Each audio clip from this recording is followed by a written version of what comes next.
Let's be honest, almost every BHMS student has said this at least once. Sir materia medica याद ही नहीं होता, materia मेडी का समझ ही नहीं आता, सब सेम ही क्यों लगता है।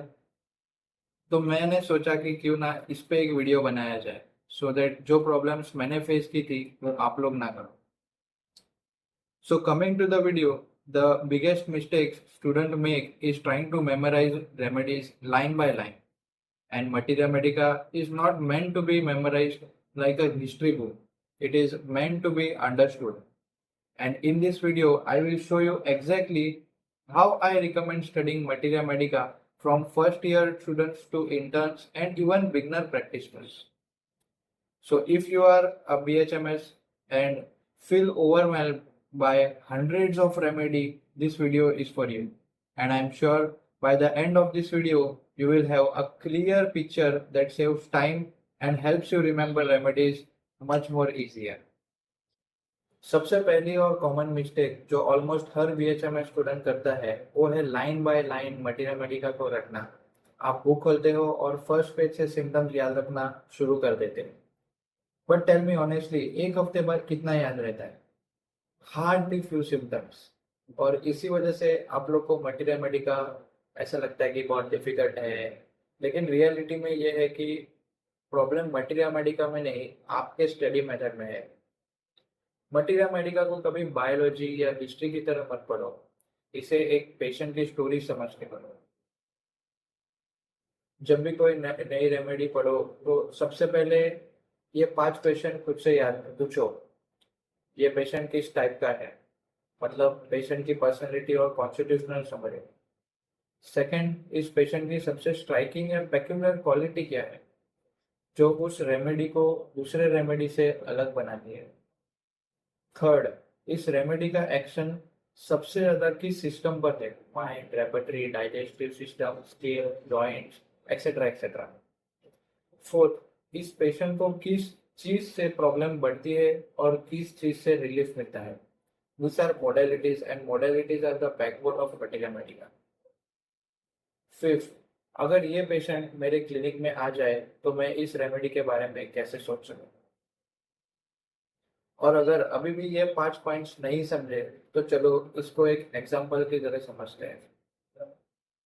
इन case if you are reading nux formica तो पहले उसके 50 सिम्टम्स याद मत करो, सिर्फ एक इमेज अपने ब्रेन में तैयार करो कि पेशेंट बिजी है, प्रोफेशनल है, irritable, easily gets angry, sedentary lifestyle, late night working, excess tea and coffee, digestive complaints. Now tell me, क्या ये पिक्चर याद रखना इजी है या 50 अलग अलग सिम्टम्स याद? जब पेशेंट की इमेज दिमाग में बन जाती है तो उसके सिम्टम्स ऑटोमेटिकली कनेक्ट होने लगते हैं। इसलिए एक्सपीरियंस डॉक्टर सिम्टम्स नहीं रखते, वो पेशेंट का पिक्चर देखते हैं। और जब आप रेमेडी को एक लिविंग पर्सनालिटी की तरह देखना शुरू कर देते हो तब मटीरिया मेडिका बोरिंग नहीं लगता, बल्कि एक इंटरेस्टिंग सब्जेक्ट बन जाता है। Now next, what to do? Divide every remedy into sections. Don't read remedies randomly. Study every remedy in same order: introduction, constitutional, mind, general, particular, modalities, relationship, and keywords. Following this one picture or one structure for every remedy reduces the confusion. एक और mistake जो मैं शुरू के कुछ months तक करता था या दूसरे स्टूडेंट्स को करते हुए देखता था, वो है सिर्फ एग्जाम के लिए पढ़ना।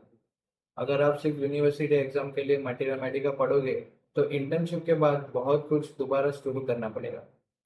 इसलिए whenever you read any remedy, her remedy को क्लिनिक से कनेक्ट करना शुरू कीजिए।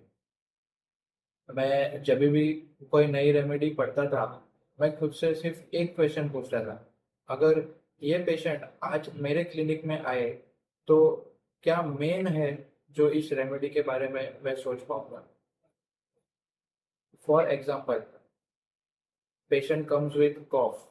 Now we have 100 remedies for cough. Common, you are reading causticum, involuntary passing of urine while cough. Now this becomes the peculiarity for this remedy. Another example, like same common symptoms you will have in phytolacca. There is so much of pain in throat that he is unable to swallow even water. So always think like this and remember, remembering and studying Materia Medica becomes easy. Now next thing, learn through comparison. This is probably the biggest game changer. Never study one remedy alone. Compare similar remedies. For example, Bryonia versus Celestox, William Sipa versus Euphrasia, Pulsatilla versus Sepia, Nux vomica versus Lycopodium, and so on. When you compare remedies, the differences stay in your memory much longer.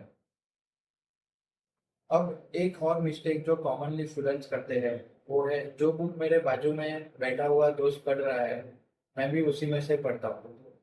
उस book का नाम मैं नहीं लूंगा लेकिन first year में सब उसी बुक को रेफर करते हैं और इसीलिए तुम्हारा ब्रेन और नॉलेज बस उसी एक मटीरिया मेडिका के बुक तक सीमित रह जाता है। So for beginners I recommend don't read 5 books all together. Start with Boericke materia medica and then skin notes, Fatal Material Medica, and then once you are used to these books, shift to higher authors. As you start getting more knowledge and basics become more strong. Always choose one primary source and master it before adding more references. Now, final advice. Remember, Materia Medica is not about remembering every line, it's about understanding the patient. The more patients you observe, the easier the Materia Medica becomes.